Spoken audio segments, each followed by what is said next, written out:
Il y a un peu plus de 400 ans, l'île Saint-Louis n'existait pas. Je t'adore mon île. Ou plutôt, pas encore. Juste au centre-ville, des jours dorés d'hiver, aux lumières de mer. C'est Henri IV qui lança l'idée de son urbanisation pour agrandir le Paris de l'époque. 2 petits îlots, l'île Notre-Dame et l'île aux Vaches, sont alors réunis pour former l'île Saint-Louis. Son aménagement débute en 1614. La suite, ce sont ses habitants ludovisiens et ludovisiennes qui nous la racontent à travers figures d'hier et souvenirs personnels. Ce n'est pas une garçonnière, c'est un point de vue. La maison faisait la proue de l'île, vers l'aval, où la rive se termine par un bouquet d'arbres, et un tournant solitaire et triste, où viennent s'accouder les amoureux et les désespérés. 45 quai de Bourbon à l'ouest de l'île. Ici vécut Drieux-La Rochelle, écrivain et ami de jeunesse du poète Aragon, qui évoque son appartement dans son roman Aurélien. Il s'agit d'une garçonnière qui était la garçonnière de Drieux-La Rochelle. L'immeuble, le 45, c'est l'immeuble des princes Bibesco. Et c'est dans cet immeuble que beaucoup d'écrivains et d'artistes, dans la première moitié du XXe siècle, sont venus, enfin, Apollinaire, Proust, etc. Jean Rista, qui fut le dernier compagnon d'Aragon, mort en 1982, s'est installé dans ce même immeuble il y a une quinzaine d'années. Il nous emmène un peu plus loin dans l'île, toujours sur les pas d'Aragon. Non seulement il y a Drieux-La Rochelle, mais il y a l'un des grands amours d'Aragon qui a vécu quelques mois ici, dans l'île Saint-Louis, qui est Nancy Cunard. On arrive rue Le Regrattier et Nancy Cunard avait son appartement au numéro 1 de cette rue. C'était une femme très riche, artiste, et recevait énormément. Et donc à la fois des musiciens de jazz. C'est une femme assez exceptionnelle, assez exceptionnelle. Et ça a été le grand amour d'Aragon avant Elsa Triolet, un amour tragique, puisque pour elle, Aragon a voulu se tuer à Venise. Donc c'est un lieu voilà, très chargé d'histoire. Ils ont été nombreux, les hommes et femmes illustres, à vivre et travailler dans l'île Saint-Louis. Mais revenons un peu en arrière. Henri IV assassiné, c'est son fils Louis XIII et sa mère Marie de Médicis qui reprennent le projet d'aménagement de l'île au début du XVIIe siècle. Et l'histoire va commencer avec le pont Marie, du nom de son bâtisseur, Christophe Marie. Christophe Marie avait pris son courage à 2 mains, était allé voir Henri IV et lui avait dit « Sire, si vous voulez, je viens de mettre au point un nouveau procédé de pont de bois et je vous propose de remplacer vos vieux bacs par des ponts. » Et ensuite, il est venu voir le prévôt des marchands de Paris, l'ancien maire, et a proposé de construire des ponts sur la Seine.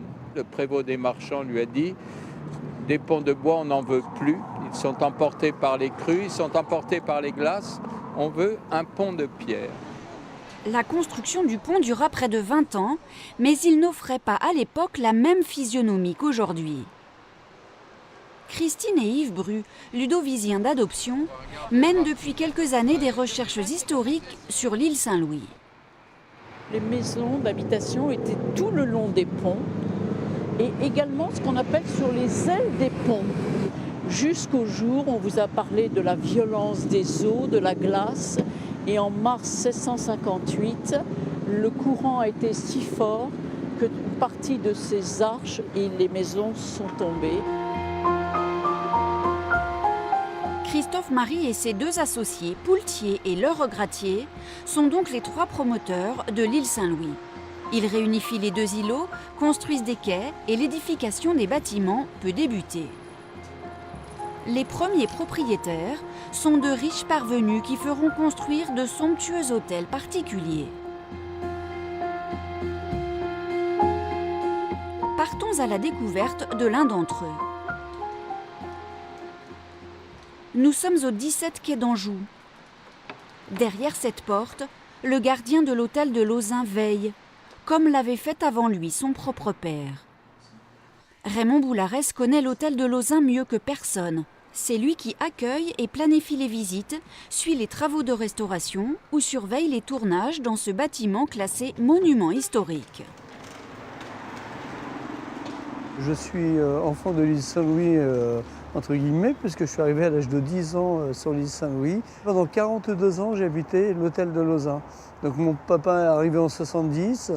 J'ai repris en 1998 l'hôtel de Lauzun. J'ai été très enrichi par cet hôtel particulier qui m'a apporté beaucoup. Je fais partie des murs. L'année dernière, Raymond a d'ailleurs signé un bel ouvrage sur l'hôtel de Lauzun en compagnie d'un historien. Car depuis le XVIIe siècle, l'histoire de l'hôtel est un véritable roman. Avant de devenir patrimoine de la ville de Paris en 1928, la demeure a connu 14 propriétaires. Cet hôtel, il a été commandé par Charles Gruin des Bordes, qui était extrêmement riche, mais c'était un nouveau riche, il n'appartenait pas à la noblesse. Et en faisant construire cet hôtel, il a voulu faire comme s'il appartenait à la noblesse et se doter de tous les attributs d'une famille noble. À base d'or véritable et de lapis-lazuli, l'opulence s'exhibe sur les murs, les plafonds et les boiseries. Mais certaines époques ont été moins fastueuses. Au XIXe siècle, cette partie de Paris, cette île Saint-Louis, n'est plus du tout à la mode. Et cet hôtel est devenu l'hôtel des teinturiers, c'est-à-dire qu'il est occupé par des personnes qui font de la teinturerie. Et le propriétaire de l'époque, donc, a loué des chambres à des figures littéraires de l'époque. Baudelaire, Théophile Gautier avaient créé ici le club des hachichins. Et ils avaient l'habitude de passer des soirées animées, j'imagine, lors desquelles ils mangeaient, entre autres, de la confiture de hashish. C'était distribué dans des petites coupelles avec une cuillère en vermeil. Et donc, c'était pas plus gros que le pouce. Hein. Vous aviez par exemple Théophile Gautier qui disait que ça brûlait comme des billets de banque à l'intérieur. Il y a Baudelaire qui disait qu'il fallait plus d'une semaine pour s'en remettre, tellement qu'on avait mal à la tête. Et certains iraient même jusqu'à dire que Baudelaire aurait écrit en ses murs les fleurs du mal. Quand Raymond Boularès sort de son île, c'est pour se rendre chez son éditrice. Il retrouve là Yves et Christine Bru que nous connaissons. Ensemble, ils préparent un livre sur l'île Saint-Louis. Elles datent de quand, ces photos? Alors, ils sont du début XXe siècle. D'accord. Tous sont réunis autour d'un seul objectif, restituer l'ambiance de ce quartier-village et sauvegarder la mémoire de l'île. L'île a connu plusieurs catégories d'occupants. Ça a été au XVIIe siècle, bien entendu, des grands financiers, des ministres, etc. On a la particularité d'avoir ici, autour de la table, vraiment des amoureux de l'île Saint-Louis qui, comme vous le disiez précédemment, fouillent les archives, passent un temps considérable à lire, à rencontrer du monde, que ce soit des artistes, des artisans, et qui, par conséquent, ils consacrent énormément de temps sur leur temps libre. C'est pas toujours, comme on dit, les érudits ou les sachants. Raymond a une approche qui est tout à fait différente de ce monde-là. C'est une expérience extraordinaire humaine de pouvoir travailler avec Raymond, que j'ai rencontré un jour dans la rue comme ça. Il était un peu cerbère. Hein. Je lui disais, est-ce qu'on peut aller à l'hôtel de Lauzun? Peut-être, mais c'est la mairie de Paris, machin. Et puis maintenant, on se quitte plus. L'ouvrage s'appuiera sur une collection extraordinaire de 500 cartes postales retraçant toute une période de l'histoire de l'île. Je suis très content de faire ces livres. Je pense que bon, après, à part l'hôtel de Lauzun et l'île Saint-Louis, je ne crois pas que je finirai écrivain. Au cœur de Paris, et pourtant presque inchangée, l'île Saint-Louis a toujours gardé sa particularité. Et ses habitants, tout au long de ses 400 ans d'existence, sont restés très attachés à leur insularité. Un autre enfant de l'île se souvient. Cette île au milieu de la Seine, ce fut aussi pendant longtemps un monde tourné vers l'eau et son activité économique, accompagné de ses petits métiers le long des quais.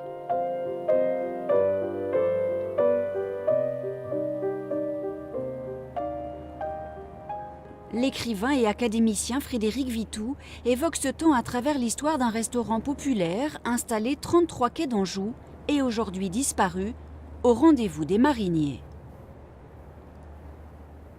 Il y avait donc à gauche la porte d'entrée et là, il y avait ce restaurant tout en longueur, avec quoi? Il y avait peut-être une trentaine, quarantaine de convives, pas davantage, qui y prenaient ses repas.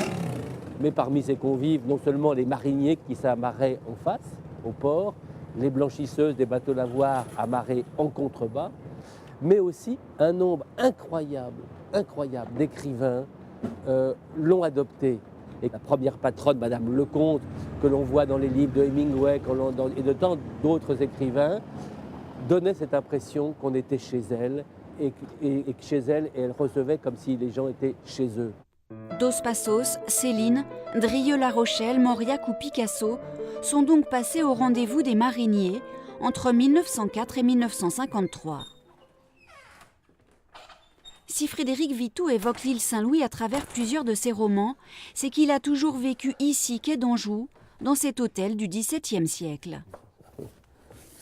Le premier habitant de cet appartement était Louis Levaux. Louis Levaux, qui est le grand architecte, qui sera celui de Versailles, qui sera celui du château de Vaux-le-Vicomte, et qui, encore jeune architecte, est l'un de ceux qui va construire l'île Saint-Louis. L'hôtel Lambert, qui est l'un des joyaux architecturaux de l'île, il va construire aussi l'église.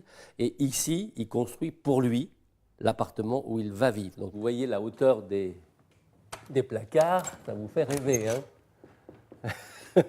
Pour monter tout en haut. Depuis 3 générations, mon père, puis moi, nous n'avons jamais cessé d'habiter ici. C'est dire si l'île Saint-Louis est pour moi non seulement une mémoire personnelle, une mémoire vivante, mais une mémoire sur 3 générations. J'ai l'impression que je vis ici entouré de beaucoup de fantômes. Et parmi eux, on pourrait encore citer Frédéric Chopin, qui aurait donné quelques leçons de piano dans ce même appartement. Allons maintenant au centre de l'île, à la rencontre d'une famille devenue un emblème. Rue Saint-Louis-en-l'Île, l'artère commerçante traverse le quartier d'est en ouest. L'église, la boucherie, la boulangerie et la célèbre maison Bertillon. Dans la boutique, Marie-Josée et Muriel, fille et petite-fille du fondateur.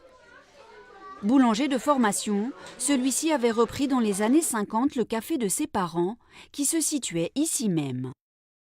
Mes arrière-grands-parents sont arrivés dans l'île Saint-Louis et tenaient ici, à l'endroit de la boutique et sur les étages au-dessus, un café-hôtel en fait, qui s'appelait Le Bourgogne. Mon grand-père, c'était pas du tout sa passion, le café.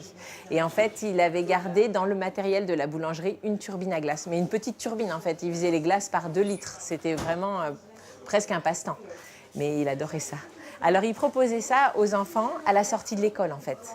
Et au début, ça a été un jeu comme ça, avec 1 ou 2 parfums par jour. À l'arrière du magasin, le laboratoire où sont fabriquées toutes les glaces qui sortent de la maison Bertillon et sont vendues sur la place de Paris. Thierry, on tire le café, là tu prépares. Ici, chaque jour, un peu plus de 1000 litres de glace sont fabriqués. Aux commandes Bernard, le père, et Lionel, le fils de la maison, qui adore inventer des recettes. Là, on est en train de mettre au point le parfum du mois, qui va être pour le mois prochain du riz au lait, une glace au riz au lait donc. Et donc voilà, avec une recette super simple, à savoir du riz, du lait, du sucre. Et un peu de vanille, bien sûr. On essaye des choses un peu nouvelles. Pourtant, rien n'a changé ou presque dans la fabrication. De vrais fruits, pas de colorants ni stabilisants. Les principes du fondateur sont respectés. Monsieur Bertillon, c'était mon beau-père. On s'est accroché, on s'est engueulé quelques fois. Mais quand il est décédé, j'ai quand même perdu un copain parce qu'on était toujours ensemble. C'était quand même un sacré bonhomme. Voilà. Et question palais, il était calé. Hein. Il savait quand les marrons glacés n'étaient pas tout à fait comme il voulait, parce qu'il y avait un petit goût de caramel qui ressortait. Il détectait tout plus vite que les autres, et que moi aussi. Nul besoin d'évoquer ici l'attrait que constitue la maison Bertillon pour les Parisiens et les touristes venus du monde entier. Toute l'île Saint-Louis est d'ailleurs une destination adorée des étrangers qui occupent des appartements Airbnb ou achètent ici des résidences secondaires. Les ludovisiens luttent quant à eux pour conserver l'âme de leur village, La disparition de la quasi-totalité des places de stationnement sur l'île prévues pour l'été, par exemple, les contrarie. Ils ne veulent pas d'une île musée, mais d'un quartier toujours en mouvement.